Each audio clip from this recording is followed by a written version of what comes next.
बिस्मिल्लाहिर्रहमानिर्रहीम। अस्सलाम वालेकुम वरहमतुल्लाहि वबरकातुहू। वेलकम टू फूड झटपट। आज मैं आपके साथ टिंडे गोश्त की बहुत खुशबूदार और लजीज रेसिपी शेयर करूंगी। कहने को ये बहुत आसान रेसिपी है। टिंडे का अपना एक ख़ास जायका होता है, गोश्त के साथ मिलके बहुत ही लाजवाब महसूस होता है। रेसिपी बहुत आसान है, झटपट से बन जाएगी। बस मीट को पकाने में, गलने में जो टाइम लगेगा वही लगेगा। हर रेसिपी को बनाने के लिए कुछ टेक्निक्स और स्टेप्स होते हैं, उसको पकाने से पहले वो जानना ज़रूरी है, वरना हम वो जायका नहीं हासिल कर सकेंगे जो इसका ख़ास होता है। तो फिर उन स्टेप्स को जानने के लिए वीडियो को एंड तक देखें। वीडियो अच्छी लगे तो लाइक और शेयर कीजिएगा। तो चलिए फिर बनाना स्टार्ट करते हैं अपनी मज़े की रेसिपी। मटन हाफ़ kg लिया है। आप बीफ में भी बना सकते हैं, चिकन में भी बना सकते हैं। प्याज लिए हैं 2 मीडियम साइज़ के, टमाटर लिए हैं 1 बड़े साइज़ का था, 1 प्याली मैंने दही लिया है, लहसुन अदरक है और नमक है। फ़िलहाल तो यही चीज़ें हैं, नेक्स्ट स्टेप में फिर हम बाकी चीज़ें डालेंगे। टिंडे 1 किलो लिए हैं, इनको अच्छे से छील लिया है पहले और फिर इनको काट लिया है। एक टिंडे के हमने 4 पीस किए हैं। शोरबे में, ग्रेवी में बड़े बड़े टिंडे अच्छे लगते हैं। और ख़ास देख लेना इसकी कटिंग से पहले, जो मोटे बीज वाले उनको वेस्ट कर देना है। बारीक बीज वाले टिंडे पकाई के लिए बेस्ट होते हैं। अब एक पैन लेंगे और उसके अंदर सबसे पहले हम प्याज ऐड कर देंगे। फिर हम धुला हुआ और ड्राई मीट शामिल कर देंगे। मटन लिया था हाफ़ kg, वो शामिल कर देंगे इसके ऊपर। साथ ही हम टमाटर डालेंगे। बड़े साइज़ का था तो 1 डाला है, अगर आपको छोटे साइज़ के हैं तो 2 डालें। साथ ही हम लहसुन अदरक की पेस्ट डाल देंगे 1 टेबलस्पून। नमक 1 टेबलस्पून शामिल करेंगे। हमने घर का दही लिया है, 1 कप इसके अंदर डाला है। अगर ml में देखा जाए तो 250 ml बनता है। और इतना ही हम पानी शामिल कर देंगे, यानी कि 1 ही कप पानी और 1 ही दही। इससे बहुत अच्छा फ्लेवर मीट में आ जाएगा और मीट गल भी जाएगा। मटन को ज़्यादा गलाने की ज़रूरत नहीं होती, बीफ के लिए हमें एक्स्ट्रा पानी डालना पड़ेगा। हाँ, आप चाहें तो इसको प्रेशर में भी चढ़ा सकते हैं। मैं इसको धीमी आंच पे पकाऊंगी। 20 मिनट में ये तकरीबन कुक हो जाएगा। 20 मिनट बाद हम ढक्कन उठाएंगे। 20 मिनट से पहले हम बिल्कुल भी नहीं उठाएंगे, ढक्कन बिल्कुल टाइट होना चाहिए। आप देख सकते हैं 20 मिनट बाद पानी तकरीबन ड्राई हो गया है। अभी हम चेक करेंगे तो मीट तकरीबन हमारा 90% कुक हो चुका है।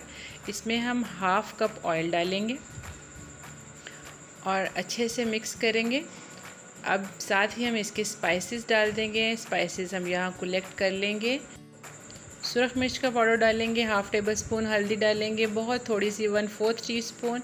खुश्क धनिया डालेंगे हाफ़ टेबलस्पून। सफ़ेद ज़ीरा जो कि भुना कुटा है, ये भी हाफ़ टेबलस्पून शामिल करेंगे। दड़ा मिर्च जो है वो भी हाफ़ टेबलस्पून शामिल कर देंगे। बस जी, नमक हमने पहले का डाला हुआ है, ये सब कुछ इसके अंदर शामिल कर दें और इसको अच्छे से मिक्स कर लेंगे। अब यहाँ पर हम भुनाई करेंगे मीट की। तकरीबन 4 से 5 मिनट लगेंगे। अच्छे से मीट की भुनाई करनी है। हमने टमाटर भी डाल दिए हैं पहले, दही भी शामिल कर दिया है, अब मसाले भी डाल दिए हैं। जस्ट इसकी भुनाई करनी है। जब मसाले दानेदार हो जाए और ऑयल सेपरेट हो जाए, फिर हम इसके अंदर टिंडे शामिल करेंगे। टिंडे हमने 1 kg लिए थे, वो हमने धो के अच्छी तरह से काट लिए थे। एक टिंडे का हमने 4-4 पीस किए थे। बड़े बड़े पीसीज अच्छे लगते हैं क्योंकि थोड़ी सी ग्रेवी, शोरबा सा इस सालन में अच्छा लगता है। अच्छे से अब यहाँ पे मिक्स करेंगे। सब्ज़ी डाल के ज़्यादा भुनाई की ज़रूरत नहीं है, बस 1 से 1.5 मिनट भुनाई कर लें।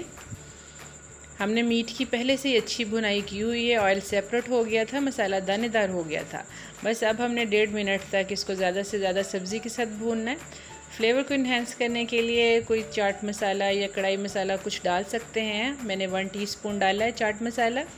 आप, ये ऑप्शनल है, आप नहीं डालना चाहते तो ना डालें। ये देखिए मसाला ज़बरदस्त भून चुका है, हर चीज़ रेडी है।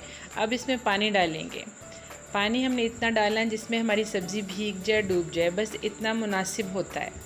आप ज़्यादा शोरबा करना चाहें तो इससे ज़्यादा भी शामिल कर सकते हैं। अब अच्छे से इसको एक दफ़ा से मिक्स कर देंगे और इसको ढक देंगे और ढककर हम इसको धीमी आंच पर पकाएंगे। धीमी आंच पर तकरीबन उस वक्त तक पकाएंगे इसको जब तक ये हमारे टिंडे गल ना जाए। जब ये सॉफ़्ट हो जाएंगे तब जी हमारी हंडिया रेडी हो जाएगी। दूसरी तरफ हम एंड के मसाले रेडी कर लेंगे, जिसमें सब्ज़ धनिया, सब्ज़ मिर्चें, गरम मसाला और काली मिर्च ये हमने रेडी कर लिए। काली मिर्च जो है वो 1/2 टीस्पून है और गरम मसाला 1 टीस्पून है। अब ये देखें हमने तकरीबन 10 मिनट बाद इसको ओपन किया है। अब हम चेक करेंगे कि टिंडा किस तरह है, ये गल चुका है या नहीं। तो ये बहुत अच्छे से गल गया है।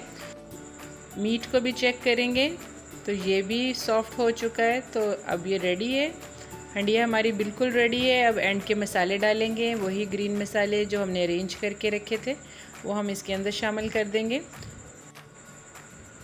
अच्छे से मिक्स करेंगे। इस स्टेज पे नमक चेक कर लेंगे, अगर नमक की ज़रूरत हुई तो डाल देंगे, अदरवाइज़ इसको ढक देंगे 1 मिनट के लिए, ताकि तमाम मसालों का फ्लेवर वेजिटेबल और मीट के साथ यकजान हो जाए। लीजिए 1 मिनट के बाद बहुत खुशबूदार लजीज सालन तैयार है। अब हम इसको डिश आउट करेंगे। रोटी, चपाती, नान, चावलों के साथ, जिसके साथ मर्ज़ी खाएं। टिंडों का एक अपना ख़ास जायका होता है और गोश्त के साथ मिलके तो नेक्स्ट लेवल का हो जाता है। मेरा ये फेवरेट सालन है। घर में बड़ों को भी, सबको ही ये पसंद आ जाता है। बच्चे थोड़े से नखरे करते हैं, लेकिन जब हम उनको स्टार्ट करवा देते हैं ना तो वो खा जाते हैं इसको। उम्मीद है आपको रेसिपी पसंद आई होगी। रेसिपी अच्छी लगे तो लाइक और शेयर कर दें। चैनल पर अगर नए हैं तो इसको सब्सक्राइब भी लाजमी कीजिएगा। इसके अलावा मेरे चैनल पर और बहुत सी सीजनल सब्जियों की रेसिपीज़ हैं। तो चिकन, मीट, बीफ, मटन, बहुत से कबाब की, बहुत सी स्वीट डिशेस, बहुत से केक्स की रेसिपीज़ मौजूद हैं। आप उसको ज़रूर चेक कीजिएगा, आपके लिए बहुत हेल्पफुल होंगी। अब वीडियो का इख्तिताम करते हैं। इजाज़त दीजिए। अल्लाह हाफिज़। Thanks for watching.